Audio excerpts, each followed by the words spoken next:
ପିଲାମାନେ ଆଜି ଆମେ ପଢ଼ିବା ଦ୍ୱାଦଶ ଅଧ୍ୟାୟର ସ୍ୱାସ୍ଥ୍ୟ ଓ ରୋଗ।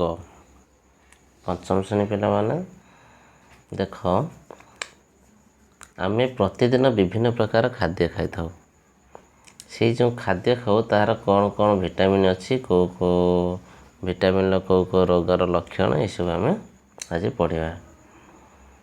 ଦେଖ, ସମସ୍ତ ପ୍ରକାର ଖାଦ୍ୟ ଉପଯୁକ୍ତ ପରିମାଣରେ ନ ଖାଇଲେ ଆମ ଶରୀରର ଖାଦ୍ୟସାର ଅଭାବ ହେବ। ଏହା ଆମକୁ ରୋଗକ୍ରାନ୍ତ କରାଇବ। ଏହି ରୋଗ ଗୁଡ଼ିକୁ ଆମେ ଖାଦ୍ୟ ଅଭାବଜନିତ ରୋଗ ବା ଅପପୁଷ୍ଟି ରୋଗ ବୋଲି କହିଥାଉ। ଆମ ଖାଦ୍ୟର ମୁଖ୍ୟ ଉପାଦାନ ହେଲା କ'ଣ? ଶ୍ୱେତସାର ଆଉ ପୁଷ୍ଟିସାର। ଅଭାବ ହେଲେ ଆମକୁ କେଉଁ ସବୁ ରୋଗ ହୁଏ, ଏଇଠି ଦେଖ, ଏଇ ଟେବୁଲ ଉପରେ ଭିତରେ ଦିଆଯାଇଛି। ଦେଖ, ପୁଷ୍ଟିସାର ଖାଦ୍ୟ, ତା'ର ପୁଷ୍ଟିସାର ଖାଦ୍ୟ ଯଦି ଆମକୁ ଅଭାବ ହୁଏ ତାହେଲେ ଆମର କ'ଣ ହେବ ନା କ୍ୱାସିଓର୍କର ରୋଗ ହେବ। କ'ଣ? କ୍ୱାସିଓର୍କର ରୋଗ ହେବ। ସେ ରୋଗର ଲକ୍ଷଣ କ'ଣ ନା ଶିଶୁର ଗୋଡ଼, ହାତ, ମୁହଁ ଫୁଲିଯିବ, ଚର୍ମ ଶୁଖିଲା ଦେଖାଯିବ, ଚର୍ମର ଘା ହେବ, ଆଉ ମୁଣ୍ଡ ବାଳ କହରା ହୋଇଯିବ ଓ ବାଳଟା ଧରୁ ଧରୁ ଉପୁଡ଼ିଯିବ। ଯେତେବେଳେ ଆମ ଚୁଟି ଉପୁଡ଼ିଯାଏ ଆଉ ମୁହଁ ହାତ ସବୁ ଫୁଲିଯାଏ, ସେତେବେଳେ କ'ଣ ଆମର ପୁଷ୍ଟିସାର ଅଭାବଜନିତ ରୋଗ ହେଇଛି ବୋଲି ଆମେ କ'ଣ କ୍ୱାସିଓର୍କର ରୋଗ ହେଇଛି ବୋଲି ଜାଣିବା। ପୁଷ୍ଟିସାର ଖାଦ୍ୟ କ'ଣ କ'ଣ? ପୁଷ୍ଟିସାର ଖାଦ୍ୟ କେଉଁଥିରେ ଥାଏ ଏସବୁ ଦେଖିବା। ଦେଖ, ଶ୍ୱେତସାର ଅଭାବର କେଉଁ ରୋଗ ହୁଏ ନା ମାରାସ୍ମସ୍। କ'ଣ ହୁଏ? ମାରାସ୍ମସ୍ ରୋଗ ହୁଏ। ତା'ର ଅଭାବର ମାନେ ସେ ଯେଉଁ ମାରାସ୍ମସ୍ ରୋଗ ହୁଏ ଆମେ ଜାଣିବା କେମିତି? ସେ ରୋଗର ଲକ୍ଷଣ କ'ଣ? ରୋଗର ଲକ୍ଷଣ ହେଲା କ'ଣ ନା ଗୋଡ଼ ହାତ ସରୁ ହୋଇଯିବ ଆଉ ଉଚ୍ଚତା ବଢ଼ିପାରିବ ନାହିଁ।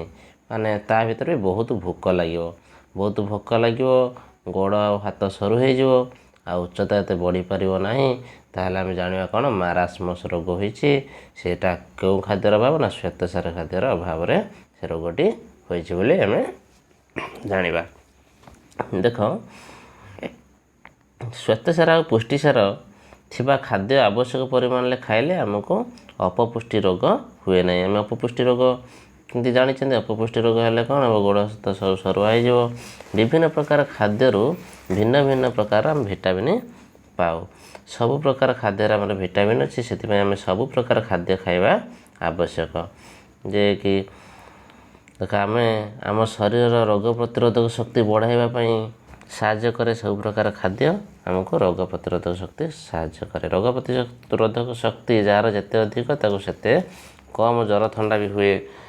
ଯାହାକୁ ଦେଖିବ ରୋଗ ପ୍ରତିରୋଧକ ଶକ୍ତି ଯାହାର ଟିକେ ଅଧିକ ତାକୁ କମ୍ ଜ୍ୱର ଥଣ୍ଡା, ଯାହାର ଟିକେ କମ୍ ତାକୁ ଟିକେ ପ୍ରାୟ ସମୟ ଜ୍ୱର ଥଣ୍ଡା ହେଉଥିବ। ଏମିତି ଦେଖିବ। ଦେଖ, ତାହେଲେ ବିଭିନ୍ନ ପ୍ରକାର ରୋଗ ହୋଇଥାଏ। ଏଇ ତ ଦେଖ, ABCD ଯେଉଁ ଗୋଲ ଭିତରେ ଅଛି, ଦେଖ A ଆଉ B ଆଉ C D। ଦେଖ, ଭିଟାମିନ୍ ଏ ଅଭାବରୁ କେଉଁ ରୋଗ ହୁଏ ଲେଖିଛି। ଭିଟାମିନ୍ ଏ ଅଭାବରୁ ଅନ୍ଧାର କଣା ରୋଗ ହୁଏ ଆଉ ଶୁଖିଲା ଚର୍ମ। ଦେଖ, ଶୁଖିଲା ଚର୍ମ ଦେଖାଯିବା ଆଉ ଅନ୍ଧାରରେ ସ୍ପଷ୍ଟ ଦେଖି ନପାରିବା। ଅନ୍ଧାର କଣା ହେଲେ ଅନ୍ଧାରରେ ସ୍ପଷ୍ଟ ଦେଖି ନପାରିବା ଆଉ ଶୁଖିଲା ଚର୍ମ ମାନେ ଚର୍ମ ଶୁଖିଲା ହୋଇଯିବା। ଭିଟାମିନ୍ ଏ ଅଭାବରୁ ଏଇ ଦୁଇଟି ରୋଗ ଜାଣିଲେ। ଭିଟାମିନ୍ ବି ଅଭାବରୁ କ'ଣ ନା ଭିଟାମିନ୍ ବି ଅଭାବରୁ ବେରି ରୋଗ ହୁଏ ଆଉ କଳଖିଆ ବା ଜିଭ ଘା ହୁଏ ଆଉ ରକ୍ତହୀନତା ହୋଇଥାଏ। ତାହେଲେ ଆମେ ଜାଣିଲେ ଭିଟାମିନ୍ ଏ ଅଭାବରୁ ଅନ୍ଧାର କଣା, ଭିଟାମିନ୍ ବି ଅଭାବରୁ ବେରି ଆଉ କଳଖିଆ ବା ଜିଭ ଘା ହୋଇଥାଏ, ରକ୍ତହୀନତା ହୋଇଥାଏ। ଦେଖ, ବେରି ରୋଗ ଆମେ ଦେଖ ଦେହରେ ପାଣି ଜମିଯାଇ ଗୋଡ଼ ହାତ ଫୁଲିଯିବ। ତାହେଲେ ଆମେ ଜାଣିବା ବେରି ରୋଗ ହେଲା। ଦେହରେ ପାଣି ଜମି ଯାଇକି ଗୋଡ଼ ହାତ ଫୁଲିଯିବ, ଯେଉଁଟାକି କ'ଣ ବେରି ରୋଗ ହେଉଛି। ତାପରେ ଜିଭ ଘା ଯେଉଁ ହୁଏ ଆମେ ଜାଣିଛନ୍ତି ପାଟି ଆଉ ଜିଭରେ ଘା ହୁଏ। ପାଟି ଆଉ ଜିଭରେ ଘା ଥାଏ ଭିଟାମିନ୍ ବି ଅଭାବରୁ। ସେଥିପାଇଁ ଆମକୁ ଭିଟାମିନ୍ ବି କ୍ୟାପସୁଲ୍ ଖାଇବାକୁ ପଡ଼େ ଯେତେବେଳେ ଜିଭ ଘା ହୁଏ। ଦେଖ, ତାପରେ ଲେଖା ହେଇଛି କ'ଣ? ତଳେ ଲେଖା ହେଇଛି ରକ୍ତହୀନତା। ଏଇଠି ରକ୍ତହୀନତା ଯେଉଁଟାକି ତଳିପାଦରେ କ'ଣ ଛୁଞ୍ଚି ଫୋଡ଼ି ହେଲା ପରି ଲାଗେ, ଯେଉଁଟାକି ଭିଟାମିନ୍ ବି ଅଭାବରୁ ଏମିତି ହୁଏ। ଥରେ ଆମେ ଜାଣନ୍ତି ତଳିପାଦ କ'ଣ ହୁଏ? ଛୁଞ୍ଚି ଫୋଡ଼ିଲା ଭଳିଆ ଲାଗେ। ତା'ର ଭିଟାମିନ୍ ବି ଅଭାବରେ ଏମିତି ହୁଏ। ଭିଟାମିନ୍ ବି ଅଭାବ କାହିଁକି ହୁଏ, କେଉଁ ଖାଦ୍ୟରେ ଭିଟାମିନ୍ ବି ମିଳେ, ଏଟାକୁ ଆଗକୁ ପଢ଼ିବା, ତାପରେ ଦେଖିବା। ଦେଖ, ଭିଟାମିନ୍ ସି ଅଭାବରୁ କ'ଣ ହୁଏ ନା ସ୍କର୍ଭି ରୋଗ ହୋଇଥାଏ। ସ୍କର୍ଭି ରୋଗ ଭିଟାମିନ୍ ସି ଅଭାବରୁ କ'ଣ ହୁଏ ନା ସ୍କର୍ଭି ରୋଗ ହୁଏ। ସ୍କର୍ଭି କ'ଣ? ବିଭିନ୍ନ ସ୍ଥାନରେ ରକ୍ତସ୍ରାବ ହେବା, ଦାନ୍ତ ଆଉ ମାଡ଼ି ଫୁଲିଯିବା, ଘା, ଚଞ୍ଚଳ ନ ଶୁଖିବା। ଦେଖ ଥରେ ଥରେ ଆମେ ବ୍ରସ୍ କଲାବେଳେ ଦାନ୍ତ ମାଡ଼ିରେ କ'ଣ ହୁଏ, ରକ୍ତ ବାହାରେ ନା ନାହିଁ। ବିଭିନ୍ନ ସ୍ଥାନରୁ ରକ୍ତସ୍ରାବ ମାନେ କ'ଣ ସବୁଆଡ଼େ ଫୁଟି ବାହାରିବ କି ନା, ଯେଉଁଠି ବେଳେ ବାହାରିବ। ଆଉ ଘା ଯେତେବେଳେ ଚଞ୍ଚଳ ନ ଶୁଖିବ, ଯେଉଁଠି ଛିଡ଼ିଗଲା ସେ ସାଙ୍ଗେ ସାଙ୍ଗେ ଏତେ ଶୁଖିବ ନାହିଁ, ତାହେଲେ ଆମେ ଜାଣିବା ଭିଟାମିନ୍ ସି ଅଭାବ ଅଛି, ଯେଉଁଟାକି ଆମକୁ ସ୍କର୍ବି ରୋଗ ହେଇଛି ବୋଲି ଆମେ ଜାଣିବା। ଭିଟାମିନ୍ ଡି ଅଭାବରେ ରିକେଟସ୍ ଆଉ ଅଷ୍ଟିଓମାଲେସିଆ ରୋଗ ହୋଇଥାଏ। ତା ଭିଟାମିନ୍ ଡି ଅଭାବରେ କ'ଣ ନା ରିକେଟସ୍ ଆଉ ଅଷ୍ଟିଓମାଲେସିଆ ରୋଗ ହୋଇଥାଏ। ରିକେଟସ୍ କ'ଣ ନା ଖପୁରି ହାଡ଼ ନରମ ହୋଇ ଫୁଲିଯିବା। କ'ଣ ହୁଏ ନା ଖପୁରିର ହାଡ଼ ନରମ ହୋଇକି ଫୁଲିଯିବ। ଆଉ ଅଷ୍ଟିଓମାଲେସିଆ କ'ଣ ହାତ ଗୋଡ଼ ସରୁ ହୋଇଯିବା ସହିତ ବଙ୍କା ହୋଇଯାଏ। ତାହେଲେ ଏଇଟା ଭିଟାମିନ୍ ଡି ଅଭାବରୁ ରିକେଟସ୍ ଆଉ ଅଷ୍ଟିଓମାଲେସିଆ ରୋଗର ଏଇଟା ଲକ୍ଷଣ କ'ଣ, ହାତ ଗୋଡ଼ ସରୁ ହୋଇଯିବା ସହିତ ବଙ୍କା ହୋଇଯାଏ। ଆଉ ରିକେଟସ୍ କ'ଣ ହୁଏ ନା ଖପୁରି ହାଡ଼ ନରମ ହୋଇ ଫୁଲିଯାଏ। ତାହେଲେ ଆମେ ଜାଣିଲେ ଭିଟାମିନ୍, ଆମେ ସାଧାରଣତଃ କ'ଣ କ୍ୱେଶ୍ଚନ୍ ଆସିବ, ଭିଟାମିନ୍ ଏ ଅଭାବରୁ କେଉଁ ରୋଗ ହୁଏ, ଆମେ କ'ଣ କରିବା ନା ଅନ୍ଧାର କଣା ରୋଗ ହୁଏ। ଯେତେବେଳେ ପ୍ରଶ୍ନ ଆସିବ ଭିଟାମିନ୍ ବି ଅଭାବରୁ କେଉଁ ରୋଗ ହୁଏ ନା ବେରି ରୋଗ ହୋଇଥାଏ, ବି ଜୀବ ଘା ହୁଏ, ରକ୍ତଜନ୍ତା ହୁଏ, ଏସବୁ କରେ, କିନ୍ତୁ ମ୍ୟାକ୍ସିମମ୍ ଟାଇମ୍ରେ ବେରି ବୋଲି ଅପସନ୍ ନଥାଏ। ଭିଟାମିନ୍ ଡି ଅଭାବରୁ କେଉଁ ରୋଗ ହୁଏ ନା ରିକେଟସ୍ ବୋଲି ଆସିଥାଏ। ଭିଟାମିନ୍ ସି ଅଭାବରୁ କେଉଁ ରୋଗ ହୁଏ ନା ସ୍କର୍ବି ରୋଗ ହୁଏ। ଏଇଟା ପୁରା ଇମ୍ପୋର୍ଟାଣ୍ଟ କ୍ୱେଶ୍ଚନ୍, ଏତିକି ପୁରା ମୁଖସ୍ଥ କରିଦେବ। ଦେଖ ତାପରେ ଦେଖ ଅପପୁଷ୍ଟି ରୋଗ ହେଲେ ଦେଖିପାରୁଛ ଏଇଠି କେମିତି ହେଇଛି, ଏଇ ଯେଉଁ ଫଟୋରେ ଅପପୁଷ୍ଟି ରୋଗ ହେଲେ ଏମିତି ସବୁ ଗୋଡ଼ ହାତ ସରୁ ହେଇଯିବ ପୁରା। ଦେଖ ତାପରେ ପେଜକୁ ଆସ। ଦେଖ ଭିଟାମିନ୍ ଡି ଅଭାବରୁ ଛୋଟ ପିଲାମାନଙ୍କୁ ରିକେଟସ୍ ରୋଗ ହୋଇଥାଏ। ଆମେ ଏଇଠି ଜାଣିଲେ କ'ଣ ଭିଟାମିନ୍ ଡି ଅଭାବରୁ ରିକେଟସ୍ ରୋଗ ହୁଏ। କିନ୍ତୁ ବଡ଼ ପିଲାମାନେ ଦେଖ ଭିଟାମିନ୍ ଯେଉଁ ଡି ଅଭାବ ରିକେଟସ୍ ହେଲେ କ'ଣ ହେବ, ଖପୁରି ହାଡ଼ ନରମ ହୋଇ ଫୁଲିଯିବ, କେବଳ ସାଧାରଣତଃ ଛୋଟ ପିଲାମାନଙ୍କୁ ହୋଇଥାଏ। କିନ୍ତୁ ବଡ଼ ପିଲାମାନଙ୍କୁ ଯେତେବେଳେ ବଡ଼ ଲୋକଙ୍କୁ ଯେତେବେଳେ ହୁଏ ନା ରିକେଟସ୍ ହେଲେ କ'ଣ ବୟସ୍କ ଲୋକଙ୍କୁ ଅଷ୍ଟିଓମାଲେସିଆ ରୋଗ ହୁଏ। ଆଉ ଏ ଯେଉଁ ରିକେଟସ୍ ରୋଗଟା ହୁଏନି। ଛୋଟ ପିଲାମାନଙ୍କୁ କ'ଣ ହୁଏ ନା ଖପୁରି ହାଡ଼ ନରମ ହୋଇଯାଇ ଫୁଲିଯିବ, କିନ୍ତୁ ବଡ଼ ଲୋକଙ୍କୁ କ'ଣ ହେବ ନା ହାତ ଗୋଡ଼ ସରୁ ହୋଇଯିବା ସହିତ ବଙ୍କା ହୋଇଯାଏ ଭିଟାମିନ୍ ଡି ଅଭାବରୁ। ଆମେ ଜାଣିଲେ ଭିଟାମିନ୍ ଏ, ବି ଆଉ ସି, ଡି ବ୍ୟତୀତ ଭିଟାମିନ୍ ଇ, କେ, ବି କମ୍ପ୍ଲେକ୍ସ ଇତ୍ୟାଦି ଆମକୁ ବିଭିନ୍ନ ରୋଗରୁ ରକ୍ଷା କରିବାରେ ସାହାଯ୍ୟ କରେ। ଦେଖ ଧାତୁ ସାର ଅଭାବ ଜନିତ ରୋଗ ଆମେ ଜାଣିଲେ vitamin A, B, C, D ବ୍ୟତୀତ ଭିଟାମିନ୍ ଇ, କେ, ବିରେ ବି କ'ଣ ଇତ୍ୟାଦି ଆମକୁ ବିଭିନ୍ନ ରୋଗରୁ ରକ୍ଷା କରିବାରେ ସାହାଯ୍ୟ କରେ। ଧାତୁ ସାର ଅଭାବ ଜନିତ ରୋଗ କ'ଣ ହୁଏ, ଦେଖ ଆମେ ଜାଣିଲେ ଭିଟାମିନ୍ ଏ, ବି, ସି, ଡିର। ଦେଖ ଧାତୁ ସାର ଆମେ ଖାଉଥିବା ଶାଗ, କ୍ଷୀର, ଅଣ୍ଡା, କଦଳୀ, ଚୁନାମାଛ ଇତ୍ୟାଦି ଖାଦ୍ୟରୁ ଧାତୁ ସାର ପାଇଥାଉ। ତାହେଲେ ଧାତୁ ସାର କେଉଁଥିରୁ ମିଳେ, ଆମକୁ ଶାଗରେ ମିଳେ, କ୍ଷୀରରେ ମିଳେ, ଅଣ୍ଡାରୁ ମିଳେ, କଦଳୀରୁ ମିଳେ, ଚୁନାମାଛରୁ ମିଳେ। ତାହେଲେ ଧାତୁ ସାର ଆମେ ମ୍ୟାକ୍ସିମମ୍ ଆମେ ସେଇଥିପାଇଁ କ'ଣ କହନ୍ତି ଚୁନାମାଛ ଖାଆନ୍ତି। ଦେଖ ଲୁଣରେ ମଧ୍ୟ ଧାତୁ ସାର ଥାଏ।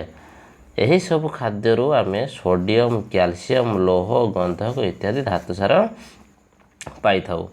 ଏହାର ଅଭାବରେ ରକ୍ତହୀନତା, ଅସ୍ଥିବଙ୍କା, ଗଳଗଣ୍ଡ ଇତ୍ୟାଦି ରୋଗ ଦେଖାଯାଏ। ଦେଖ ଆମେ ଜାଣିଛନ୍ତି ଲୁଣ ଅଭାବରୁ କ'ଣ ହୁଏ, ଗଳଗଣ୍ଡ ରୋଗ ହୁଏ।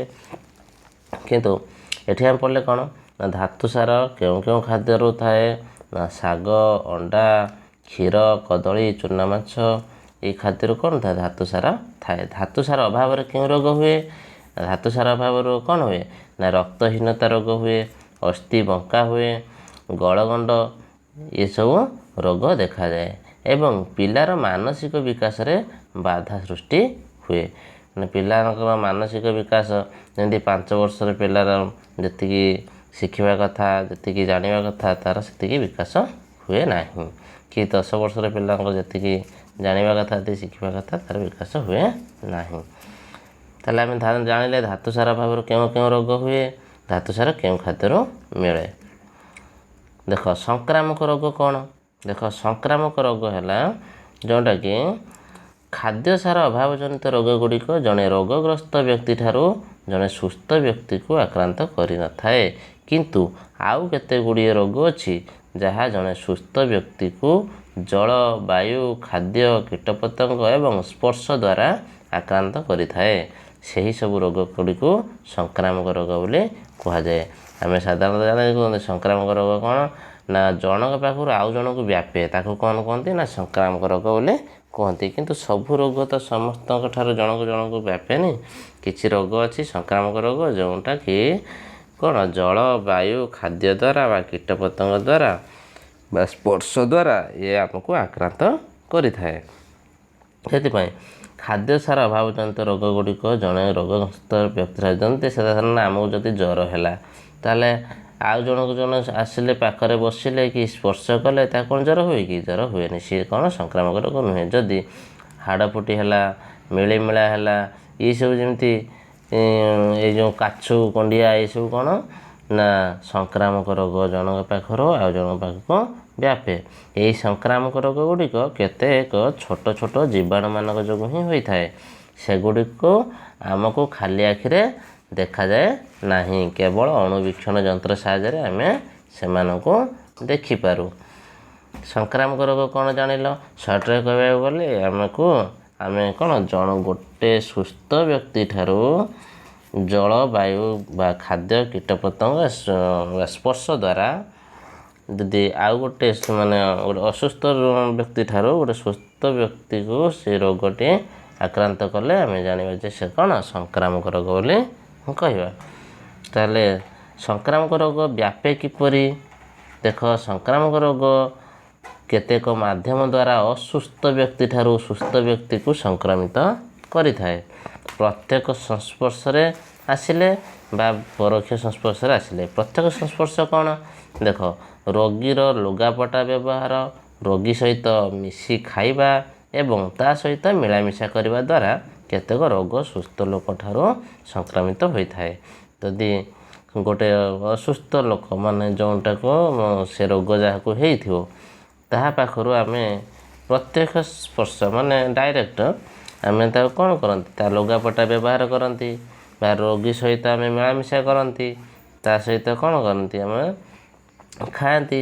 ଏ ଦ୍ୱାରା ଆମେ କ'ଣ କରନ୍ତି ନା କାଛୁ କୁଣ୍ଡିଆ ସାଧାରଣ ଥଣ୍ଡା ହାଡ଼ଫୁଟି ବସନ୍ତ ମିଳିମିଳା ବିଭିନ୍ନ ଯୌନ ରୋଗ ଯଥା ସିଫିଲିସ୍ ଆଉ କ'ଣ ନା ବଜରିଆ କୃମି ଆଦି ରୋଗ ପ୍ରତ୍ୟେକ ସଂସ୍ପର୍ଶ ଦ୍ୱାରା ବ୍ୟାପିଥାଏ। ତାହେଲେ ଆମେ ଜାଣିଲେ ପ୍ରତ୍ୟେକ ସଂସ୍ପର୍ଶ ଦ୍ୱାରା ସଂକ୍ରାମକ ରୋଗ କ'ଣ କ'ଣ ନା କାଛୁ କୁଣ୍ଡିଆ ସାଧାରଣତଃ ଥଣ୍ଡା ହାଡ଼ଫୁଟି ବସନ୍ତ ମିଳିମିଳା ବିଭିନ୍ନ ଯୌନ ରୋଗ ଯଥା କ'ଣ ନା ସିଫିଲିସ୍ ଆଉ କ'ଣ ବଜରିଆ ଆଉ କୃମି ଆଦି ରୋଗ ପ୍ରତ୍ୟେକ ସଂସ୍ପର୍ଶ ଦ୍ୱାରା ବ୍ୟାପିଥାଏ।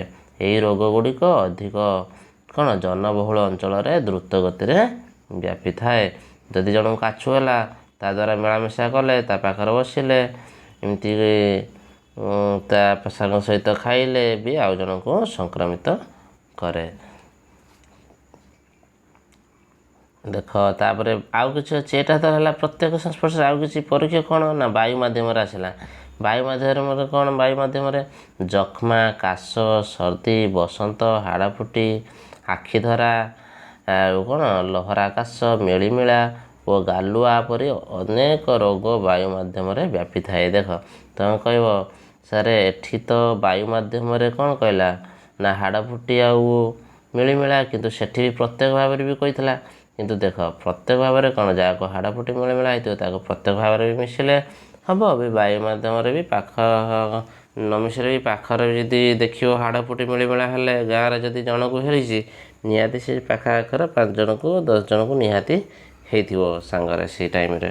କାରଣ ବାୟୁ ମାଧ୍ୟମରେ ଯାହାର ରୋଗ ପ୍ରତିରୋଧକ ଶକ୍ତି ଟିକେ ଅଧିକା ତାକୁ ଅବଶ୍ୟ ନ ହେଇପାରେ, କିନ୍ତୁ ଯାହାର ରୋଗ ପ୍ରତିରୋଧକ ଶକ୍ତି ଟିକେ କମ୍ ତାକୁ ହେଇପାରେ, କିନ୍ତୁ ହେବ ବୋଲି କିଛି ଗ୍ୟାରେଣ୍ଟି ନାହିଁ।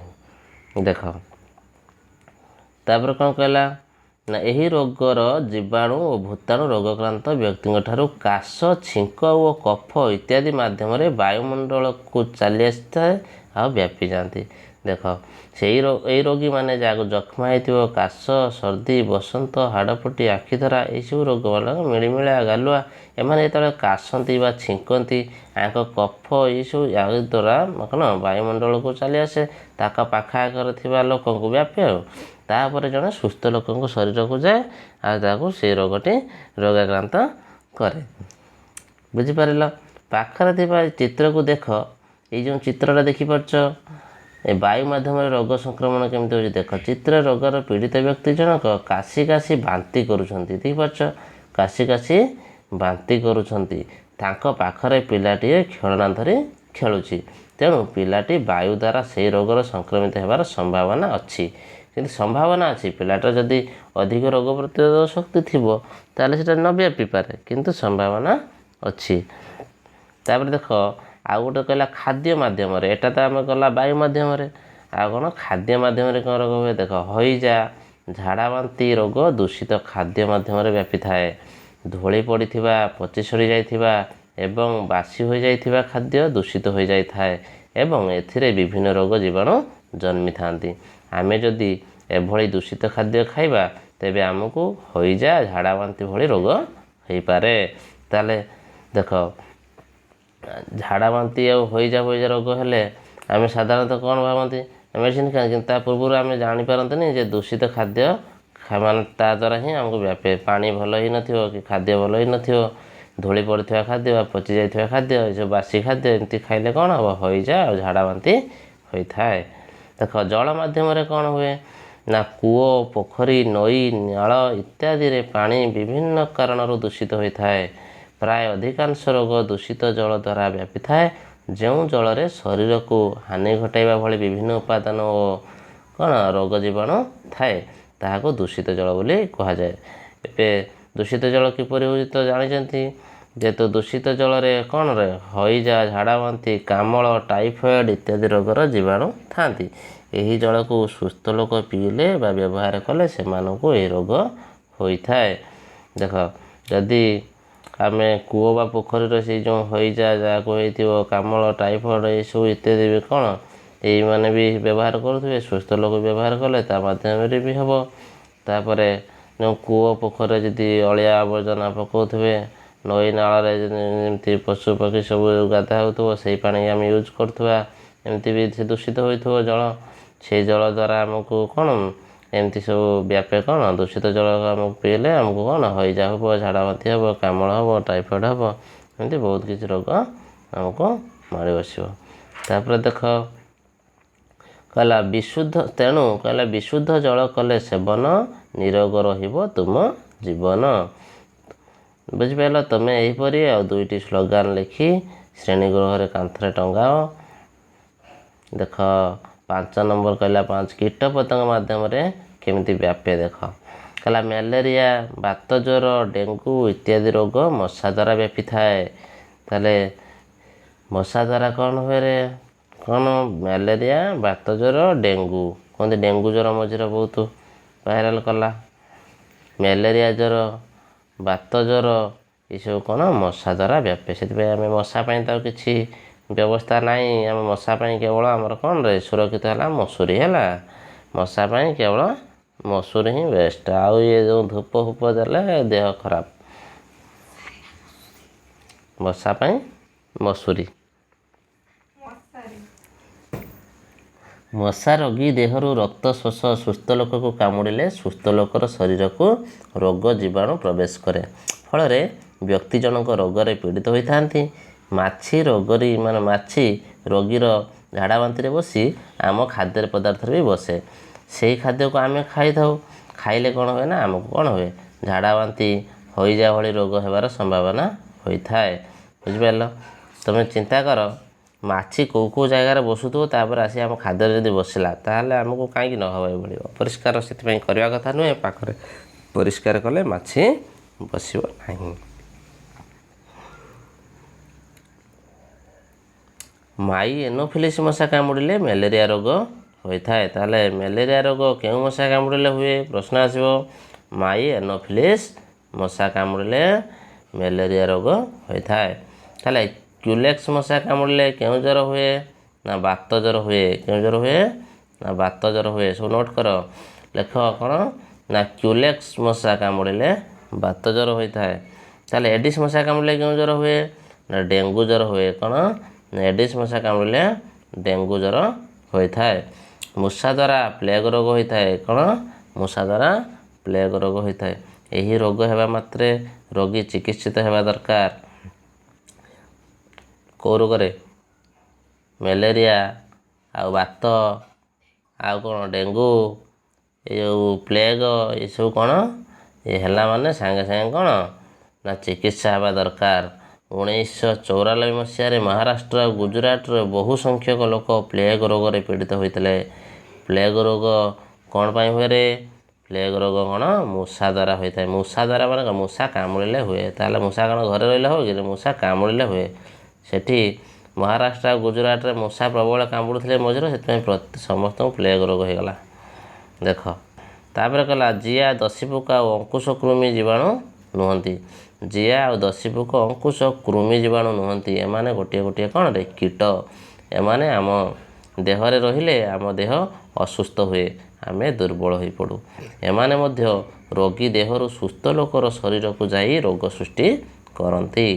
ବିଭିନ୍ନ ପ୍ରାଣୀଙ୍କ ଦ୍ୱାରା ପାଗଳ କୁକୁର, ବିଲୁଆ କାମୁଡ଼ିଲେ ଆମକୁ କ'ଣ ହୁଏ? ଜଳାନ୍ତକ ରୋଗ ହୋଇଥାଏ। ଜଳାନ୍ତକ ରୋଗ କ'ଣ? ଦେଖ ଜଳାନ୍ତକ ରୋଗ ବି ସଂକ୍ରମଣ ହୁଏ। କ'ଣ? ବିଭିନ୍ନ ଦେଖ ଲେଖା ହେଇଯିବେ। ବିଭିନ୍ନ ପ୍ରାଣୀଙ୍କ ଦ୍ୱାରା ପାଗଳ କୁକୁର ଓ ବିଲୁଆ କାମୁଡ଼ିବା ଦ୍ୱାରା ଜଳାନ୍ତକ ନାମକ ସଂକ୍ରାମକର ସଂକ୍ରମଣ ହୁଏ। ଆମେ ଜାଣିଛନ୍ତି ପାଗଳ କୁକୁର କାମୁଡ଼ିଲେ ବା ବିଲୁଆ କାମୁଡ଼ିଲେ ସେଟା ଜଳାନ୍ତକ, ସେଥିପାଇଁ ଇଏ କାମୁଡ଼ିଲେ ସାଙ୍ଗେ ସାଙ୍ଗେ ଯାଇ ଇଞ୍ଜେକ୍ସନ୍ ନିଅନ୍ତି ନାହିଁ। ବୁଝିପାରିଲ? ଜଳାନ୍ତକ ରୋଗ ହୁଏ। ଏଠି ଲେଖା ହେଇଛି କ'ଣ? ଜଳାଦଙ୍କ। ହଉ ଯାହା ବି ହଉ। ତାପରେ କହିଲା ଶରୀରରେ ହୋଇଥିବା କଟା ଦାଗ ବା କ୍ଷତ ମାଧ୍ୟମରେ ବି କିଛି ରୋଗ ହୁଏ। ଯେଉଁଟାକି ଆମ ଚର୍ମରେ ଯଦି କ୍ଷତ ନଥାଏ ତେବେ ଚର୍ମ ମଧ୍ୟ ଦେଇ ଜୀବାଣୁ ସହଜରେ ପ୍ରବେଶ କରିପାରନ୍ତି ନାହିଁ। ଯଦି କ୍ଷତ ଥାଏ ତାହେଲେ ତ ଯିବା ପାଇଁ ସୁବିଧା ହେବ। ଦେଖ ଯଦି ଚର୍ମରେ କ୍ଷତ ଥାଏ ତେବେ ଖୁବ୍ ଶୀଘ୍ର ଅତି ସହଜରେ ଜୀବାଣୁ ସୁସ୍ଥ ଲୋକର ଶରୀରରେ ପ୍ରବେଶ କରିଥାଏ। ଧନୁଷ୍ଟଙ୍କାର ରୋଗର ଜୀବାଣୁ ସୁସ୍ଥ ଲୋକର ଶରୀରରେ ଏହିପରି ପ୍ରବେଶ କରିଥାଏ। ଧନୁଷ୍ଟଙ୍କାର ରୋଗ ଏତେ ଜଲ୍ଦି କାହାକୁ ହୁଏନି। ଯଦି କାହାକୁ ହେଉଛି ତାହେଲେ ଦେଖ ଧନୁଷ୍ଟଙ୍କା ରୋଗଟା ଯଦି କାହାର କେଉଁଠି କ'ଣ ଖଣ୍ଡିଆ ଅଛି ତାହେଲେ ସେଇ ବାଟ ଦେଇକି ତାର ଜୀବାଣୁଟି ସୁସ୍ଥ ଲୋକ ଶରୀରରେ ପ୍ରବେଶ କରିକି ଏହି ରୋଗର ପ୍ରତିରୋଧକ ପାଇଁ କ୍ଷତ ହେବାର 24 ଘଣ୍ଟା ମଧ୍ୟରେ, ସେଥିପାଇଁ ଧନୁଷ୍ଟଙ୍କାର ନିରୋଧକ ଇଞ୍ଜେକ୍ସନ୍ ଯେଉଁଟାକି କ'ଣ କୁହନ୍ତି ଟିଟାନସ୍ ବୋଲି କୁହନ୍ତି ଆମେ, ସେଥିପାଇଁ ସାଙ୍ଗେ ସାଙ୍ଗେ ଛାଲିଗଲେ ବି ପିରିଗଟେ ପଶିଗଲେ କି କ'ଣ ଗୋଟେ ଝୁଣ୍ଟି ପଇଲେ ଆମେ ଛିଡ଼ିଗଲେ ସାଙ୍ଗେ କ'ଣ ନିଅନ୍ତି ନା ଟିଟାନସ୍ ଇଞ୍ଜେକ୍ସନ୍ ନିଅନ୍ତି। କ'ଣ ଯେଉଁଟାକି ଆମେ କ'ଣ ATS କ'ଣ ATS ଯେଉଁଟାକି ଆଣ୍ଟି ଟିଟାନସ୍ ସିରମ୍ ନେବା ଆବଶ୍ୟକ। ଏଇଟା ଯଦି ନ ନେଉଛନ୍ତି ତାହେଲେ ଆମକୁ କେଉଁ ରୋଗ ହେବାର ସମ୍ଭାବନା ଅଛି? ନା ଧନୁଷ୍ଟଙ୍କାର ରୋଗ ହେବାର ସମ୍ଭାବନା। ସେଥିପାଇଁ ଆମେ କ'ଣ ନିଅନ୍ତି ଟିଟାନସ୍ କୁହନ୍ତି। କ'ଣ? Tetanus ATS। ଦେଖ ତାପରେ ଧନୁଷ୍ଟଙ୍କାର ରୋଗର ଜୀବାଣୁ ମାଟି ଓ ଗୋବରରେ ରହିଥାଏ। ଦେହରେ କୌଣସି କ୍ଷତରେ ମାଟି ଆଉ ଗୋବର ବା ସେଥିରେ ପଡ଼ିଥିବା କୌଣସି ଜିନିଷ ଲାଗିଲେ ଧନୁଷ୍ଟଙ୍କା ରୋଗ ହେବାର ସମ୍ଭାବନା ଥାଏ। ବୁଝିପାରିଲ? ଦେଖ ଧନୁଷ୍ଟଙ୍କାର ରୋଗ ସେମିତି କିଛି ନାହିଁ। ସେ ସବୁ କ'ଣ? ସେ ଜୀବାଣୁ ମାଟି ଆଉ ଗୋବରରେ ରହିଛି। ଆମର ଯଦି କେଉଁଠୁ ଛାଲିଗଲା ତାହେଲେ ସେ ଜୀବାଣୁ ଆସିକି ସେଇ ବାଟରେ ଦେଇ ଡାଇରେକ୍ଟ ପଶିଲେ ଆଉ ପଶିକି ଆମକୁ କ'ଣ କରିବେ? ବାବା ବଡ଼ ରୋଗଟେ ହେଇଯିବ, ଧନୁଷ୍ଟଙ୍କା ରୋଗ ହେଇଯିବ। ସେଥିପାଇଁ ଯେଉଁଠି ଛାଲିଗଲା କଟିଗଲା ତାହେଲେ ସାଙ୍ଗେ ସାଙ୍ଗେ ଯାଇକି କ'ଣ ନେବ? ନା ଟିଟାନସ୍ ଇଞ୍ଜେକ୍ସନ୍ ଗୋଟେ ନେଇଯିବ। ଦେଖ ତାପରେ କହିଲା ସମ୍ପୂର୍ଣ୍ଣ ବିଶୋଧିତ ହୋଇନଥିବା ଛୁଞ୍ଚି ଆଉ ସଂକ୍ରମିତ ସିରିଞ୍ଜ ମାଧ୍ୟମରେ ବି କିଛି ରୋଗ ହୁଏ। ଆମେ ସେଇଟା ଦେଖିବା। ଅଧିକାଂଶ ରୋଗ ସୁଚାରୁ ରୂପେ ବିଶୋଧିତ ହୋଇନଥିବା ଛୁଞ୍ଚି ଆଉ ସିରିଞ୍ଜ ମାଧ୍ୟମରେ ବ୍ୟାପିଥାଏ।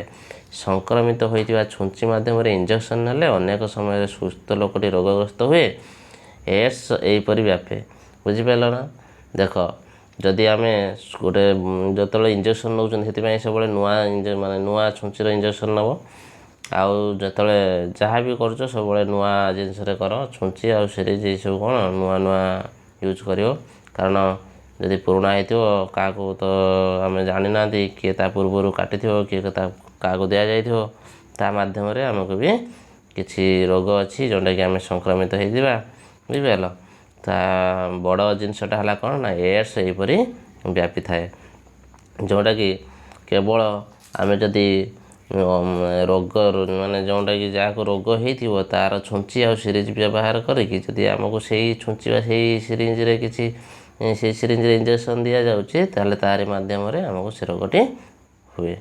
ଦେଖ ସଂକ୍ରାମକ ରୋଗରୁ ରକ୍ଷା ପାଇବା ପାଇଁ ଆମର ଉପାୟ କ'ଣ?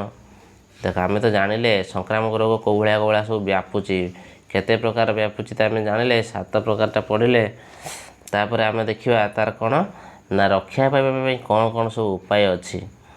ଉପାୟ କ'ଣ ନା ସଂକ୍ରାମକ ରୋଗ ରକ୍ଷା ପାଇବା ପାଇଁ ଉପାୟ ଗୁଡ଼ିକ ଏଇଠି ସବୁ ଦିଆଗଲା 8ଟା। ଦେଖ ଗୋଟେ ହେଲା କ'ଣ ଫାଷ୍ଟ ନା ସୂର୍ଯ୍ୟାଲୋକ ଓ ବିଶୁଦ୍ଧ ବାୟୁ। ସୂର୍ଯ୍ୟାଲୋକ ଆଉ ବିଶୁଦ୍ଧ ବାୟୁ, ସୂର୍ଯ୍ୟାଲୋକର ଟିକେ ଟିକେ ରହିବା କଥା ଆଉ ବିଶୁଦ୍ଧ ବାୟୁ, ଯେଉଁଟାକି ବିଶୁଦ୍ଧ ବାୟୁ କ'ଣ ବୁଝିପାରୁଛ ତ। ତାପରେ ପରିଷ୍କାର ଘର ରହିବା କଥା, ଯେଉଁଟାକି ପରିଷ୍କାର ଘର ମାନେ ଘରଟା ସବୁବେଳେ ସଫାସୁତୁରା ଟିକେ ରଖୁଥିବ।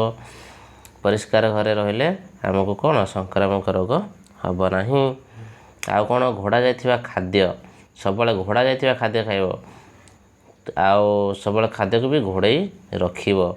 ଘରେ ଯଦି ଘୋଡ଼ା ହେଇଥିବ ଖାଦ୍ୟ, ସେ ଖାଦ୍ୟରେ ମାନେ ଖରାପ ହେଇଯାଇଥିବ, ତୁମେ ଆସିଲେ ଖାଇଲେ କ'ଣ ହବରେ ସେଇ ଝାଡ଼ା ବାନ୍ତି ରୋଗ ହେବ। ସେଇଠି ପଡ଼ିକି ଆସିଲେ ପରିଷ୍କାର ଖାଦ୍ୟ ନ ଖାଇଲେ ଯାହା ହୁଏ ଆଉ। ଗରମ କ୍ଷୀର, ଥଣ୍ଡା କ୍ଷୀର ଟିକେ ପିଇ ତ ଦେଉଛନ୍ତି, ପିଇବା କଥା ନୁହେଁ। ଗରମ କ୍ଷୀର ଖାଇଲେ ଆମକୁ କ'ଣ ହୁଏ ସଂକ୍ରାମକ ରୋଗ ହୁଏ ନାହିଁ। ପରିଷ୍କାର ଶୌଚାଳୟ ବି ପରିଷ୍କାର ହେଲେ ସଂକ୍ରାମକ ରୋଗ ହେବନି। ଘୋଡ଼ଣି ଥିବା ଡଷ୍ଟବିନ୍ ଆଉ ମଶାରୀ, ଏଇସବୁ କ'ଣ ମଶାରୀ ବ୍ୟବହାର କଲେ ସଂକ୍ରାମକ ରୋଗ ବି ହେବନି। କାହିଁକିନା ମଶାରୀ ବ୍ୟବହାର କରିବ ଯଦି ମଶା ଗୋଟେ ସଂକ୍ରମିତ ରୋଗଗ୍ରସ୍ତ ଗୋଟେ ମଣିଷକୁ ଯଦି ଗୋଟେ ମଶା କାମୁଡ଼ିଲା, ତୁମେ ସୁସ୍ଥ ଲୋକ ଅଛ, ତୁମକୁ ସେଇ ମଶା ଯାଇ ତୁମକୁ ବି କାମୁଡ଼ିଲା, ତାହେଲେ ତୁମର କ'ଣ ହେବ ସେଇ ୟା ପାଖରେ ଯେଉଁ ରୋଗ ହେଇଥିବ ତୁମ ପାଖରେ ବି ସେଇ ରୋଗ ହେଇଯିବ। ସଂକ୍ରାମକ କରିବା ପାଇଁ ବହୁତ ଚାନ୍ସ ଥାଏ। ସେଥିପାଇଁ ମଶୁରୀ ଟାଙ୍ଗି ଶୋଇଲେ ଆମକୁ ମଶା ନ କାମୁଡ଼ିଲେ କାମ ଶେଷ। ବୁଝିପାରିଲ। ଖାଇବା ପୂର୍ବରୁ ହାତ ସାବୁନରେ ଧୋଇବା। ଖାଇବା ପୂର୍ବରୁ ସବୁବେଳେ ହାତ ସାବୁନରେ ଧୋଇକି ଖାଇବ, ତାହେଲେ ଆମକୁ ସଂକ୍ରାମକ ରୋଗ ହେବ ନାହିଁ। ତାହେଲେ ଆମେ ପଏଣ୍ଟ ପଢ଼ିଲେ ସୂର୍ଯ୍ୟାଲୋକ ଓ ବିଶୁଦ୍ଧ ବାୟୁ, ଦ୍ୱିତୀୟ ହେଲା ପରିଷ୍କାର ଘର, ତୃତୀୟ ହେଲା ଘୋଡ଼ା ଯାଇଥିବା ଖାଦ୍ୟ, ଚତୁର୍ଥ ହେଲା ଗରମ କ୍ଷୀର, ପଞ୍ଚମ ହେଲା ପରିଷ୍କାର ଶୌଚାଳୟ, ଘୋଡ଼ଣି ଥିବା ଡଷ୍ଟବିନ୍, ମଶାରୀ, ଖାଦ୍ୟ ପୂର୍ବରୁ ହାତ ସହ ସାବୁନରେ ଧୋଇବା। ଉପରୋକ୍ତ ଉପାୟ ଗୁଡ଼ିକ ସଂକ୍ରାମକ ରୋଗରେ କିପରି ରକ୍ଷା ପାଇପାରିବା ସାଙ୍ଗମାନଙ୍କ ସହିତ ଆଲୋଚନା କର। ଏହିସବୁ ଉପାୟ ଗୁଡ଼ିକରେ ବ୍ୟତୀତ ଆଉ କେଉଁ ଉପାୟ ଅଛି ତୁମେ ଆଲୋଚନା କର ବା କମେଣ୍ଟ ମାଧ୍ୟମରେ ମୋତେ ଜଣାଅ। ଦେଖ ଜଣଙ୍କ ଠାରୁ ଅନ୍ୟ ଜଣଙ୍କୁ ସଂକ୍ରମିତର ନିୟନ୍ତ୍ରଣ କରିବା, ଆଉ ଜୀବାଣୁର ବଂଶବୃଦ୍ଧିକୁ ନିୟନ୍ତ୍ରଣ କରିବା, ପ୍ରତିଷେଧକ ଟୀକା ନେବାର ବ୍ୟବସ୍ଥା କରିବା, ଗୋଷ୍ଠୀ ସଫେଇ କରିବା। ଏଇ ଯେଉଁ ଉପାୟ ଗୁଡ଼ାକ କୁହାଗଲା ତା ବ୍ୟତୀତ ଆହୁରି ଉପାୟ ଗୁଡ଼ିକ କ'ଣ ନା ଜଣଙ୍କ ଠାରୁ ଅନ୍ୟ ଜଣଙ୍କୁ ସଂକ୍ରମଣରୁ ନିୟନ୍ତ୍ରଣ କେମିତି କରିବ। ରୋଗୀକୁ ଅଲଗା କରିକି ରଖିବା, ତାହେଲେ ଆମେ ସଂକ୍ରମିତ ହେବା ନାହିଁ। ଘରର ଅନ୍ୟ ସଦସ୍ୟମାନେ ରୋଗାକ୍ରାନ୍ତ ବ୍ୟକ୍ତିଙ୍କ ସଂସ୍ପର୍ଶରେ ନ ଆସିବା ଉଚିତ। ରୋଗୀଙ୍କୁ ଦେଖାଶୁଣା କରୁଥିବା ବ୍ୟକ୍ତି କେବଳ ତାଙ୍କ ପାଖକୁ ଯିବା ଉଚିତ। ଯିଏ ଜଣିଏ ଦେଖାଶୁଣା କରୁଛି କେବଳ ସେଇ ଯିବା ଉଚିତ, ଆଉ ସମସ୍ତେ ଯିବା ଉଚିତ ନୁହେଁ। ରୋଗୀ ବ୍ୟବହାର କରୁଥିବା ଲୁଗାପଟା, ବାସନକୁସନ, ସାବୁନ ମଧ୍ୟ ଅଲଗା ରଖାଯିବା ଉଚିତ। ତାହେଲେ ଜିନିଷ ଗୁଡ଼ିକ ବ୍ୟବହାର ହେଲା ପରେ ବିଶୋଧିତ ହେବା ଆବଶ୍ୟକ, ତା ଧୋଇବା ଆବଶ୍ୟକ। ଘରର ଅନ୍ୟ ସଦସ୍ୟମାନେ ସେଗୁଡ଼ିକ ବ୍ୟବହାର କରିବା ଉଚିତ ନୁହେଁ। ତାପରେ କହିଲା ସଂକ୍ରାମକ ରୋଗର ବିଷୟରେ ଗାଁର ସ୍ୱାସ୍ଥ୍ୟକର୍ମୀଙ୍କୁ ଜଣାଇବା ଓ ରୋଗୀଙ୍କୁ ଆବଶ୍ୟକୀୟ ସାବଧାନତା ଅବଲମ୍ବନ କରିବା ପାଇଁ ପରାମର୍ଶ ଦେବା। ଦେଖ ତାପରେ କହିଲା ଜୀବାଣୁର ବଂଶବୃଦ୍ଧିକୁ ନିୟନ୍ତ୍ରଣ କରିବା କିପରି ନା ଆମ ଚତୁଃପାର୍ଶ୍ୱରେ ଯେତେ ସବୁ ଆବର୍ଜନା ସୃଷ୍ଟି ହେଉଛି ସେଗୁଡ଼ିକ ଏକ ସ୍ୱତନ୍ତ୍ର ଡବାରେ ସଂଗ୍ରହ କରାଯାଇ ଘୋଡ଼ାଇ ରଖିବା ଉଚିତ। ଗାଧୁଆ ଘର ଓ ପରିସ୍ରାଗାର ସବୁବେଳେ ସଫାସୁତୁରା କରିବା ଉଚିତ। ଫିନାଇଲ ପକାଇ ସଂକ୍ରମଣ ମୁକ୍ତ କରିବା ଉଚିତ। ପାନୀୟ ଜଳକୁ ଫୁଟାଇ ଯତ୍ନ ସହିତ ଘୋଡ଼ଣି ଦ୍ୱାରା ଘୋଡ଼ଣି ଦେଇ ସଂରକ୍ଷିତ କରି ରଖିବା ଆବଶ୍ୟକ। କେତେବେଳେ ଯେତେବେଳେ ଆବଶ୍ୟକ ହେବ ପିଇବ। ସମସ୍ତ ଖାଦ୍ୟ ଉପଯୁକ୍ତ ଭାବେ ଘୋଡ଼ାଇ ରଖିବା ଉଚିତ, ଯେପରି ଧୂଳି ଆଉ ମାଛି ଖାଦ୍ୟ ଉପରେ ବସିପାରିବ ନାହିଁ। ଗରମ କରି ଖାଦ୍ୟ ଖାଇବା ଉଚିତ, ଆଉ ଘରର ଚାରିପାଖ ସଫାସୁତୁରା ରଖିବା ଉଚିତ ଓ ନାଳ ଗୁଡ଼ିକ ଘୋଡ଼ା ଯିବା ଆବଶ୍ୟକ। ଆଉ ପ୍ରତିଷେଧକ ଟୀକା ନେବାର ବ୍ୟବସ୍ଥା କ'ଣ ନା ଆଜି ପର୍ଯ୍ୟନ୍ତ ତୁମେ କି ଟୀକା ନେଇଛ ମନେ ପକାଇକି ମାଆଙ୍କୁ ପଚାରିକି ଲେଖ ବା କମେଣ୍ଟ ମାଧ୍ୟମରେ ଜଣାଅ। ତୁମେ ସବୁ କ'ଣ କ'ଣ ଟୀକା ନେଇଛ। ଟୀକା ତ ନିଶ୍ଚିତ ନେଇଛ, ଏବେ ତ ସବୁ ନେଲେ କରୋନା ଟୀକା, ସେଇଭଳିଆ କେତେ ଟୀକା ନେଇଛ ସବୁ ଆଗରୁ ସବୁ ଦେଖ ଯେମିତି ଆଗରୁ ବସନ୍ତ ହେଉଥିଲା, ବସନ୍ତ ପାଇଁ ଟୀକା ନିଆହେଇଛି। ଦେଖ ଆମକୁ କେତେ ଗୁଡ଼ିଏ ବୀଜାଣୁ ବା ଜୀବାଣୁ ଜନିତ ରୋଗରୁ ରକ୍ଷା ପାଇବା ପାଇଁ ପ୍ରତିଷେଧକ ଟୀକା ନେବାକୁ ପଡ଼ିଥାଏ। ଏହି ଟୀକା ଉପଯୁକ୍ତ ସମୟରେ ନ ନେଲେ ଭବିଷ୍ୟତରେ ସେହି ରୋଗ ହେବାର ଆଶଙ୍କା ଥାଏ, ଫଳରେ ରୋଗୀ ମୃତ୍ୟୁ ମୁଖରେ ପଡ଼େ। ଦେଖ ଆମକୁ କେତେ ଗୁଡ଼ିଏ ଜୀବାଣୁ ଜନିତ ରୋଗରୁ ରକ୍ଷା ପାଇବା ପାଇଁ ପ୍ରତିଷେଧକ ଟୀକା ନେବାକୁ ପଡ଼େ। ଯଦି ସେ ଟୀକା ନ ନେବା ତାହେଲେ ଭବିଷ୍ୟତରେ ଆମେ ସେଇଭଳି ରୋଗ ହେବ, ସେଇ ରୋଗରେ ମୃତ୍ୟୁ ମୁଖରେ ପଡ଼ିବା। କାରଣ ସେ ରୋଗର ଔଷଧ ନାହିଁ ବୋଲି ଟୀକା ବାହାରିଛି, ବୁଝିପାରୁଛ ନା। କାରଣ ସେଟା ହେଲେ ଆଉ ଛାଡ଼ିବ ନାହିଁ, ଆଉ ସେଥିପାଇଁ ତାକୁ କ'ଣ ଟୀକା ଆକାରରେ ନିଆଯାଏ। ଟୀକା ନେବା ଦ୍ୱାରା ଶରୀରର ରୋଗ ପ୍ରତିରୋଧକ ଶକ୍ତି ବଢ଼ିଥାଏ। ସେହିପରି ପିଲାମାନଙ୍କୁ କ'ଣ ଡିପ୍ଥେରିଆ, ଲହରା କାଶ, ଧନୁଷ୍ଟଙ୍କାର, ପୋଲିଓ, ମିଳିମିଳା, ହଇଜା, ଯକ୍ଷ୍ମା ଇତ୍ୟାଦି ରୋଗ ଗୁଡ଼ିକ ପାଇଁ ପ୍ରତିଷେଧକ ଟୀକା ଦିଆଯାଇଥାଏ। ଦେଖ କ'ଣ ପ୍ରତିରୋଧକ ଟୀକା ଦିଆଯାଇଛି ନା ଗୋଟେ କ'ଣ ଡିପ୍ଥେରିଆ, ଲହରା କାଶ, ଧନୁଷ୍ଟଙ୍କାର, ପୋଲିଓ, ମିଳିମିଳା, ହଇଜା, ଯକ୍ଷ୍ମା ଇତ୍ୟାଦି ଏସବୁ କ'ଣ ରୋଗ ପ୍ରତିରୋଧକ ଟୀକା ଭାବରେ ଦିଆଯାଏ। ପ୍ରାଥମିକ ସ୍ୱାସ୍ଥ୍ୟ କେନ୍ଦ୍ରରେ ସରକାରଙ୍କ ତରଫରୁ ମାଗଣାରେ ଏହି ଟୀକା ଦିଆଯାଇଥାଏ। ହଇଜା, ଯକ୍ଷ୍ମା, କାମଳ ରୋଗ ପ୍ରତିରୋଧ ଶକ୍ତି ପାଇଁ ପ୍ରତିଷେଧକ ଟୀକା ମଧ୍ୟ ଦିଆଯାଏ। ସେଥିପାଇଁ ଆଉ ଏବେ କ'ଣ ହଇଜା ନାହିଁ, ଯକ୍ଷ୍ମା ନାହିଁ, କାମଳ ବି ରୋଗ ଆଉ ହେଉନାହିଁ। ଯେଉଁମାନେ ଟୀକା ନ ନେଉ ଭବିଷ୍ୟତରେ ହେଇପାରେ। ହଁ ଦେଖ ତାପରେ ଆମେ ଦେଖିବା ଜନ୍ମରୁ 10 ବର୍ଷ ମଧ୍ୟରେ କେଉଁ କେଉଁ ଟୀକା ନେବା ଉଚିତ, ଏସବୁ ତଳ ସାରଣୀରେ ଦିଆଯାଇଛି। ଏହି ସାରଣୀ ମଧ୍ୟରେ ସବୁ ଦେଖ ଜନ୍ମ ସମୟରେ BCG ଟୀକା ଗୋଟେ ଦିଆଯାଏ। କ'ଣ BCG ଟୀକା, ଗୋଟେ ପୋଲିଓ ଟୀକା ଦିଆଯାଏ। BCG ଟୀକା ଗୋଟେ ପୋଲିଓ ଟୀକା ଦିଆଯାଏ। ଯେଉଁଟାକି BCG ଟୀକା ନେଲେ ଆମକୁ ଯକ୍ଷ୍ମା ରୋଗ ହୁଏ ନାହିଁ, ଆଉ ପୋଲିଓ ନେଲେ ତ ଆମକୁ ଗୋଟେ ପୋଲିଓ ରୋଗ ହୁଏ ନାହିଁ। ସେଥିପାଇଁ ଜନ୍ମ ସମୟରେ ଆମେ କେଉଁ ଟୀକା ନିଅନ୍ତି ନା BCG ଟୀକା ଆଉ ପୋଲିଓ ଓ ମାତ୍ରା। ହେଲେ ଜନ୍ମର 1 ମାସ ପରେ ଗୋଟେ ଅଛି DPT ପ୍ରଥମ ଟୀକା ଗୋଟେ ନିଆଯାଏ। ସେଠି କେଉଁଥିପାଇଁ ନିଆଯାଏ ନା ଡିପ୍ଥେରିଆ, ସେଠି ପଢ଼ିକି ଆସିଲେ ଡିପ୍ଥେରିଆ ଆଉ ଲହରା କାଶ, ଧନୁଷ୍ଟଙ୍କାର ନ ହେବା ପାଇଁ ଯେଉଁ ଟୀକା ନିଆଯାଏ ସେ ଟୀକାର ନାମ ହେଲା କ'ଣ DPT ପ୍ରଥମ। ଆଉ ଜନ୍ମ ସମୟରେ ନ ନେଇଥିଲେ, ଯଦି ଜନ୍ମ ସମୟରେ ନ ନେଇଥିବ ତାହେଲେ ଏଇ ଯେଉଁ ଜନ୍ମ ସମୟରେ BCG ଆଉ ପୋଲିଓ ଯଦି ନ ନେଇଥିବ ତାହେଲେ ପୋଲିଓ ପ୍ରଥମ ଆଉ ହେପାଟାଇଟିସ୍ B ପ୍ରଥମ ଗୋଟେ ନେବାକୁ ପଡ଼ିବ, ଯେଉଁଟାକି ପୋଲିଓ ରୋଗ ଆଉ ହେପାଟାଇଟିସ୍ ରୋଗ ନ ହେବା ପାଇଁ। ଜନ୍ମରେ 2 ମାସ ପରେ DPT ଦ୍ୱିତୀୟ, ଆଉ ଗୋଟେ ପୋଲିଓ ଦ୍ୱିତୀୟ, ହେପାଟାଇଟିସ୍ Bର ଦ୍ୱିତୀୟଟା ନେବାକୁ ପଡ଼ିବ, ଯେଉଁଟାକି ସେଇ ଡିପ୍ଥେରିଆ ଆଉ ଲହରା କାଶ, ଧନୁଷ୍ଟଙ୍କାର, ପୋଲିଓ, ହେପାଟାଇଟିସ୍ ଏସବୁ ରୋଗ ନ ହେବା ପାଇଁ। ଜନ୍ମର 3 ମାସ ପରେ DPT ତୃତୀୟ, ଆଉ ପୋଲିଓର ଦ୍ୱିତୀୟ, ହେପାଟାଇଟିସ୍ Bର ତୃତୀୟ ନେବାକୁ ପଡ଼ିବ, ଯେଉଁଟାକି ସେଇ ଡିପ୍ଥେରିଆ, ଲହରା କାଶ, ଧନୁଷ୍ଟଙ୍କାର, ପୋଲିଓ, ହେପାଟାଇଟିସ୍ ରୋଗ ନ ହେବା ପାଇଁ। ଜନ୍ମରୁ 9ରୁ 12 ମାସ ମଧ୍ୟରେ ଗୋଟେ ମିଳିମିଳା ଟୀକା ନିଆଯାଏ। ଆଉ ଭିଟାମିନ୍ A ପ୍ରଥମ ପାନଟା ନିଆଯାଏ, ଯେଉଁଟାକି ଆମକୁ ମିଳିମିଳା ଟୀକା ନେଲେ ଆଉ ମିଳିମିଳା ଭବିଷ୍ୟତରେ ହୁଏ ନାହିଁ। ଆଉ ଭିଟାମିନ୍ A ପ୍ରଥମ ପାନ ନେଲେ ଆମକୁ ଅନ୍ଧାର କଣା ରୋଗଟେ ହୁଏ ନାହିଁ ମାନେ ସେ ଟୀକା ନେଲେ ଆମକୁ ରୋଗ ପ୍ରତିରୋଧ ଶକ୍ତି ବଢ଼ିଯାଏ, ଏ ରୋଗ ହେବାର ସମ୍ଭାବନା କମ୍ ଥାଏ। ଜନ୍ମରୁ 16ରୁ 24 ମାସ ମଧ୍ୟରେ ନେବା କଥା DPT ବୁଷ୍ଟର ଗୋଟେ, ଆଉ ଗୋଟେ ପୋଲିଓ ବୁଷ୍ଟର ଗୋଟେ ନେଲେ କ'ଣ ଡିପ୍ଥେରିଆ ଆଉ ଲହରା କାଶ, ଧନୁଷ୍ଟଙ୍କାର, ପୋଲିଓ ରୋଗ ହେବନି। ଶିଶୁକୁ ଯେତେବେଳେ 5 ବର୍ଷ ହୁଏ ସେତେବେଳେ ଗୋଟେ DT ଟୀକା ନିଆଯାଏ, ଏଇ ଡିପ୍ଥେରିଆ ଆଉ ଟିଟାନସ୍ DT ଟୀକା। ଏସବୁ ସିରିଏଲ୍ ୱାଇଜ୍ ସବୁ ଟୀକା ନେବାକୁ ପଡ଼ିବ, ନହେଲେ ଏଇ ରୋଗରୁ ଟିକେ ଏଇ ସିରିଏଲ୍ ୱାଇଜ୍ ସବୁ ନେଲେ ଏଇ ଯେଉଁ ରୋଗ ଅଛି ଡିପ୍ଥେରିଆ, ଲହରା କାଶ, ଧନୁଷ୍ଟଙ୍କାର, ଏ ରୋଗ ପ୍ରତିରୋଧ ଶକ୍ତି ବଢ଼ିଯାଏ, ଟିକେ ହେବାର ଚାନ୍ସ କମ୍। 10 ବର୍ଷ ହେଲେ ଆମକୁ TT ବା ଟିଟାନସ୍ ଟକ୍ସାଇଡ୍ ଗୋଟେ ନେବାକୁ ପଡ଼େ। ଏଇ ଟିଟାନସ୍ କ'ଣ ପାଇଁ ନିଅନ୍ତି ସେଠି ପଢ଼ିକି ଆସିଲେ। 16 ବର୍ଷ ହେଲେ ଗୋଟେ TTC ଟିଟାନସ୍ ନେବାକୁ ପଡ଼େ। ଦେଖ ବୟସ ଅନୁସାରେ ଟୀକା ନେବା ସାରଣୀ ଦିଆଗଲା। ଦେଖ ତାପରେ କହିଲା ଗୋଷ୍ଠୀ ସଫେଇ ଦ୍ୱାରା ପରିବେଶ ପରିଷ୍କାର ରଖିବା। ଆମେ ସେ ପଢ଼ିକି ଆସିଲେ ପରିଷ୍କାର ପରିଚ୍ଛନ୍ନ ନ ରହିଲେ କେଉଁ ରୋଗ ସବୁ ହୁଏ। ଦେଖ ଏଠି ଗୋଷ୍ଠୀ ସଫେଇ ଦ୍ୱାରା ପରିବେଶ ପରିଷ୍କାର ରଖିଲେ କ'ଣ ଖୋଲା ସ୍ଥାନରେ ଗଦା ହୋଇଥିବା ଅଳିଆ ଆବର୍ଜନା ମଶା ଓ ମାଛିଙ୍କ ବଂଶବୃଦ୍ଧି ପାଇଁ ସବୁଠାରୁ ଉପଯୁକ୍ତ ସ୍ଥାନ। କହିଲା ସଂକ୍ରାମକ ରୋଗରୁ ରକ୍ଷା ପାଇବା ପାଇଁ ଏମାନଙ୍କ ବଂଶବୃଦ୍ଧିକୁ ରୋକିବାକୁ ପଡ଼ିବ। ତେଣୁ ଆମ ଘରର ଚାରିପାଖରେ ସଫାସୁତୁରା ରଖିବାକୁ ହେବ। ଅଳିଆ ଆବର୍ଜନା ଆଉ ନାଳ ନର୍ଦ୍ଦମା ଉପଯୁକ୍ତ ସଫେଇ ହେଲେ ପରିବେଶ ସୁସ୍ଥ ରହିବ ଓ ସମସ୍ତ ଲୋକ ସଂକ୍ରାମକ ରୋଗରୁ ରକ୍ଷା ପାଇବେ। ଏହି ସଫେଇ କାର୍ଯ୍ୟ ଗୋଷ୍ଠୀର ସହାୟତାରେ କରିବା ଉଚିତ। ତୁମେ ତୁମ ଅଞ୍ଚଳର ଲୋକମାନଙ୍କୁ ଏ ବିଷୟରେ ସଚେତନ କରାଇକି ଏମିତି ସଫାସୁତୁରା କର। ଦେଖ ସଫାସୁତୁରା ନ ରହିଲେ କ'ଣ ହେବ, ମଶା ମାଛି ଏମିତି ସବୁ ବହୁତ ଅଳିଆ ଆବର୍ଜନା ହେଲେ ହଇଜା ରୋଗ ବ୍ୟାପିବ। ଆମେ ପଢ଼ିକି ଆସିଲେ ପୂର୍ବରୁ।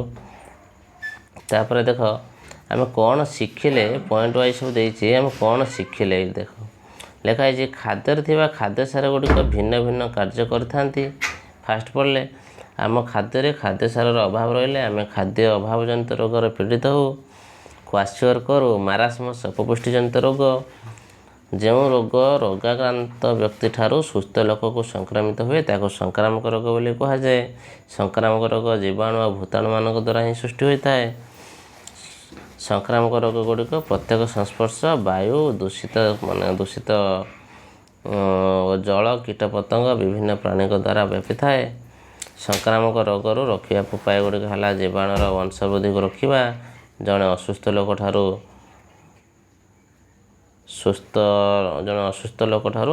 ରୋଗ ଜୀବାଣୁ ସୁସ୍ଥ ଲୋକଙ୍କୁ ସଂକ୍ରମିତ ରୋକିବା, ପ୍ରତିଷେଧକ ଟୀକା ନେବା, ଗୋଷ୍ଠୀ ସଫେଇ କରି ପରିବେଶ ପରିଷ୍କାର ରଖିବା।